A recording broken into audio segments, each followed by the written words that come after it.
Good morning all. सकाळी 5 वाजता उठून मी टिफिन रेडी केला मम्मीसाठी. गरम गरम दूध, ऍपल, गाजर, बीट, अंडी, भाजी आणि चपाती. मस्तपैकी सगळं टिफिन रेडी करून मी आता मस्त पॅकिंग करणार आहे. माझी गावाला जायची नाही, मस्तपैकी मम्मीच्या टिफिनची. रोजचा आपुलकीचा प्रश्न, जेवणासाठी काय करायचं. पालक आणि मेथी याचे मस्तपैकी मिक्स भाजी केले. आता ही गोष्ट मला अजिबात माहित नव्हती की लाईक 11-11चा अर्थ काय होतो. त्याच्यानंतर मी ना गुगलमध्ये सर्च केलं आणि हा रिझल्ट माझ्या समोर आला.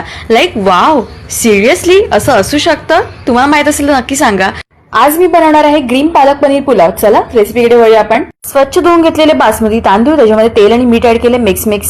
गाजर, मटर घेतला आहे. आपल्याला पालकची प्युरी करायची, त्यासाठी पालक घेतलाय. कांदा, टोमॅटो, अद्रक, लसूणची पेस्ट करायची.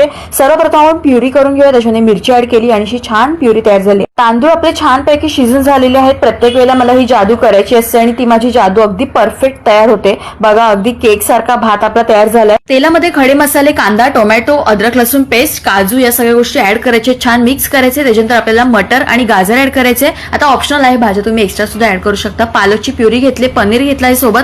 आता हे मिक्स करून झाकण ठेवून छान असं थोडंसं ड्राय करायचं आपल्याला. हे सर्व मिक्स झाल्यानंतर त्याच्यामध्ये हळद घेतली, पुलाव मसाला घेतला आणि छान मिक्स करून घेतलाय. आणि हा पुलाव बघायला एकदम ग्रीन वाटत होता आणि खाण्यासाठी तर अगदी शाही वाटत होता. लाजवाब. याच सेल्फ मेड रेसिपी सोबत आजचा व्लॉग इथे सेंड करूया. Take care all. बाय.